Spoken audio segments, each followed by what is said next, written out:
राजनीतिक पूरे झारखंड राज्य की राजनीतिक गरमाया हुआ है और आज जो सोशल मीडिया में आया है कि प्रदीप यादव का जो एक बयान आया है, उस बयान से यह स्पष्ट होता है डिवीजन शब्दों का उन्होंने इस्तेमाल किया है, लेकिन किसी का नाम खुलासा उन्होंने नहीं किया है। क्योंकि यूपीए में वो बड़ा नेता है और जब डिवीजन शब्द का इस्तेमाल किया है तो उसको उजागर करना चाहिए कि वो कौन सा व्यक्ति डिवीजन है। उसमें अगर हिम्मत है तो उसका नाम को भी उजागर करना चाहिए। आपको खुल के उनको बताना निशाना है। हमने कहा ना कि निशाना का बात उन्होंने कहा भीतरघात हुआ कल जिला परिषद चेयरमैन में और उपाध्यक्ष में, और जिस शब्दों का इस्तेमाल किया उनको क्लियर करना चाहिए ना। जिन पे भी उनको शक है उसका नाम क्लियर करना चाहिए। हम तो खुलेआम उससे लड़ रहे थे, हम तो पीछे से लड़ नहीं रहे थे, हम तो सामने से लड़ रहे थे। हालांकि विकास सिंह ने तो स्पष्ट रूप से दीपिका मैडम का नाम लिया। लेकिन विकास सिंह छोटा भाई है और उतना छोटा करके नेता से हमारी तुलना नहीं होना चाहिए। हमारे लेवल का जो नेता है हम उससे बात करते हैं। और विकास जी ने आप देखे होंगे ये भी कहा कि हम लालू जी के शिष्य रह चुके हैं, ये भी आप लोगों ने सुने हो। तो वो छोटा भाई है, उस पर हमारा कमेंट करना उचित नहीं रहेगा। हमारी लड़ाई जिससे है उस पर अगर हम कुछ बोलेंगे तो लोग उसको लेगा अच्छे तरीके से। और जिस तरह से गोड्डा की राजनीति में भूचाल आई है, जो आप लोगों ने सुने होंगे, छक्का मारा क्या क्या बोल रहा था, हम लोग देख रहे थे भाई उनका फोटो लगा करके बार बार छक्का मारे जा रहा था। जिस तरह से नेट गोल हो गया, जो मुख्यालय में ही नेट गोल हो गया, आप समझ सकते हैं कि ब्लॉक में छक्का मार रहे थे और मुख्यालय में चेयरमैन उपाध्यक्ष में नेट गोल हो गए। और उसके बाद किसी के ऊपर आरोप लगाना ये कहीं से जो है न्याय संगत नहीं है। दूसरी बात है कि उनका चरित्र ही रहा है। देखिए वो शुरू से आरएसएस में रहा, आप पैंट से काम किया और वहाँ भी ढनमना करके बाबूलाल जैसा आदमी जो आदरणीय प्रथम मुख्यमंत्री झारखंड का बाबूलाल जी बने और किस तरह बाबूलाल जी ने उनको सम्मान दिया, उनको भी इन्होंने बेइज्जत करने से बाज ले आया और पार्टी बना करके बनाया जेवीएम। जेवीएम का भी नेता बाबूलाल जी कुछ होगा और जेवीएम को भी उन्होंने खा गया, धराशायी कर दिया। लास्ट में जेवीएम को विलय करना पड़ा बीजेपी में और ये चला आया कांग्रेस में और कांग्रेस को भी धराशायी की ओर ही ले जा रहा है। डर तो हम लोग को ये है कि कांग्रेस को धराशायी करेगा कि यूपीए को धराशायी कर देगा, डर इस बात की है ऐसा कहे और कुछ लोग उसमें भिड़ा हुआ है धराशायी करने के लिए। आज भी वो बीजेपी की तरफ मजबूती से मुंह झाँक रहे हैं कि कहीं हमको जगह मिले हम सट से घुस जाए। लेकिन गोड्डा का सांसद भी बहुत मजबूत है, वो कभी भी जो है उसको घुसने नहीं देगा। वो बैठा हुआ है गेटे पे, पीछे के दरवाजे पे गुड़घाट लगाया है और आगे के दरवाजे पे अपने बैठ गया है कि कहीं फिर बीजेपी में आके बीजेपी का भी धाराशाही ना करे। इसलिए कि उसको बीजेपी में भी घुसने का जगह नहीं मिलेगा। और हम यूपीए के नेता से आग्रह पूर्वक कहना चाहेंगे कि ऐसे व्यक्ति से खुद से सावधान रहना चाहिए। और जिन्होंने मुझे कहा है कि इसको जो है ढाका मोड़ भेज देंगे, पंजबारा पुल पार कर देंगे, शायद आप लोगों को पहले पता होगा जब बीजेपी से ये मंत्री था और हमारी लड़ाई इनसे डायरेक्ट होता था, उस समय भी यही कहता था कि पंजबारा पुल इस बार टपने नहीं देंगे। और उस समय भी जिला में धराशायी किए थे और पुरैया हाट में और पूरे जिला में प्रमुख बनाने का काम हमने किया था। जब जब उससे लड़ते हैं तो मेरी राजनीतिक कद बढ़ता है। क्योंकि हमारी पहचान जनता के बीच है और जनता को विश्वास है।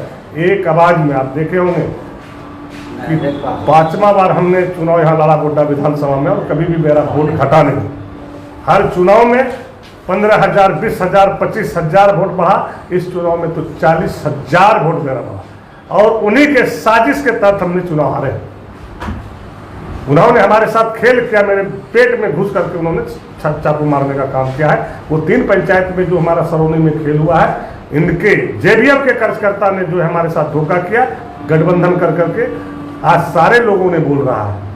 आप देखे होंगे यहाँ पे कैंडिडेट अभी हमारा जो है किंकर जी को बीजेपी घोषित कर दिए, जिनको हमने अध्यक्ष बनाने का काम किया। हमारी सरोज उपाध्यक्ष बना, उनको बीजेपी घोषित किए उन्होंने। हम आपको बता दें, किंकर सिंह आज से नहीं, 35 सालों से रिश्तेदारी हम लोगों का।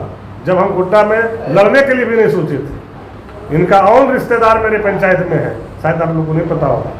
और जब भी चुनाव होता है, किंकर सिंह ने अपने घर से रुपया खर्चा करके और अपना जो है बाउंड्री में हमारा कार्यकर्ता को 2550 जो बिहार से आता है उसको अपने घर में रख करके और आरजेडी को मदद करने का काम करता है। तो ऐसे लोगों को करता है बीजेपी। अब नया लड़का बच्चा है, बेटा है, वो कौन कहाँ जाता है नहीं जाता वो कौन जानता है। लेकिन आप लोगों ने कल से देखे होंगे कि कभी भी इनके कोई परिवार ने ये नहीं कहा कि बीजेपी से जीता है, ये जीत किसी का है। तो हमारा जो दोस्त है, हमारा जो परिवार है, 30 साल 35 साल से ये जीत संजय यादव जी की हुई है। इनके परिवार ने भी बताया और किंकर जी ने भी बताया, जो आप लोग के चैनल से भी हम लोग सुन रहे हैं। इसलिए कि देखिए, ये नेता चीटर है, इनको किन्हीं पे विश्वास नहीं है। आने वाला समय इसको पुरैया हाट की जनता ने जवाब देगा। हम जो कहते हैं, अगर हिम्मत है तो रिजर्वेशन दे करके एक बार फरियाद है पुरैया हाट में हमसे। अगर उसका जमानत बच जाएगा तो राजनीतिक से हम संन्यास ले लेंगे। खुलेआम मेरा चुनौती है। ऐसे में ऐसा नहीं लग रहा कि यूपीए टूट जाएगी, क्योंकि आप फिर यूपीए का पार्ट वो है कहाँ? वो तो यूपीए को कहने धराशायी करने के लिए लगा हुआ है। यूपीए का पार्ट वो है ही नहीं। आप देखे होंगे ना, तो कहे ना, उसके खून में ईमानदारी में लिखा हुआ है। ऐसा कैसे कर सकते हैं? यूपीए को कमजोर कर रहा है। कर रहा, आपको नहीं लगा कि यहाँ पे यूपीए का कैंडिडेट था और हमने पहले से घोषणा कर दिया, फिर भी उनको हमने निमंत्रण दिया, खबर भेजवाया कि अभी भी कुछ बड़ा बिगड़ाने हैं, अध्यक्ष आप दे दीजिए हमको, उपाध्यक्ष ले लीजिए, या फिर बैठ के वार्ता कर लीजिए। अगर यूपीए की बात करते हैं तो वो बैठने के लिए भी तैयार नहीं हुआ, इसका भी पता लगा लीजिए। उसने भी तो यही कहा कि हमने पहले ऐलान किया था, फिर हमें सपोर्ट नहीं। देखिए, हम किसी को मदद कर रहे हैं और कोई डायरेक्ट फाइट कर रहा है, और हम दोनों में क्लियर कट था, ना कोई अध्यक्ष की लड़ाई था ना उपाध्यक्ष का। हम लोग का सीधा था, लोग सहमति से जो निर्णय लेगा विधायक जी ने, संजय यादव जी ने, किंकर जी का कहना था साथ, वो हम लोग मानेंगे। और हम अंतिम क्षण में पत्ता नहीं खोले कि होना क्या है। हम थे कि नहीं यूपीए में छेद ना हो और यूपीए बरकरार रहे, लेकिन उन्होंने ये मौका कभी नहीं दिया, क्योंकि उसको तो गद्दारी करना है, तो सब जगह गद्दारी करना है। वो हर हमेशा मदद लेता है, जब हम लोग का मदद की बारी आता है तो चाकू मारने का काम करता है। ट्विटर पर लगातार बयानबाजी हो रही है, इसको लेकर क्या कुछ? देखिए, ट्विटर में जो फेसबुकिया लोंडा सब है, इसको लोंडे कहा जाए। जिसका जिसका बयान आ रहा है उसमें कोई जमीन आदमी का नहीं आ रहा है, कोई पढ़े लिखे लोगों का नहीं आ रहा है। आप देख लीजिए कि कैसा कैसा लोग उसका कमेंट करता है, वो लोग कौन है और रहने वाला कहाँ का है और उसका पैसा क्या है। इसलिए कि उस पर क्या हम कमेंट करें। अब घर का बच्चा है, वो गलती करे तो उसको गलती पर हम दोहराएं, ये स्वाभाविक देता है। और एक फेसबुक वाले पे हम ध्यान भी नहीं देते हैं। अगर उस पर ध्यान देते तो फिर आप लोग को क्यों बुलाते हैं? संजय प्रसाद यादव की पुरैया हाट से जो लड़ेंगे, कौन सी पार्टी से? कि हम आपको बता दिए, आपको नहीं लग रहा है हम किस घर में बैठे हुए हैं, कहाँ पे हैं। और आपको जो हमने ये पत्र दिया, ये उस पत्र में लिखा तो क्या है। और जो आदमी जो है 35 साल के राजनीतिक जीवन में जनता दल से राष्ट्रीय जनता दल तक ईमानदारी और निष्ठा पूर्वक रहा, उस पर अभी तक आप लोगों को विश्वास नहीं हो रहा है। हम तो कहते हैं यूपीए को अगर दम है तो ये आदमी को यूपीए से बाहर करे और पुड़िया हाथ से संजय यादव को लड़ाए, औकात बताने का काम करेगा संजय यादव। और नहीं तो यूपीए को ध्वस्त कर देगा पूरे झारखंड में ये आदमी ने, इस आदमी का जो चरित्र है। यानी कि फिर राजद अकेले लड़ेगी? तो हम कह रहे हैं ना कि वो तो समय बताएगा, वो समय अभी नहीं आया है। आप देखते रहिए आगे आगे होता है क्या। लेकिन गलत आदमी के सरे अगर यूपीए देगा तो हम लोग जोर उसका विरोध करेंगे।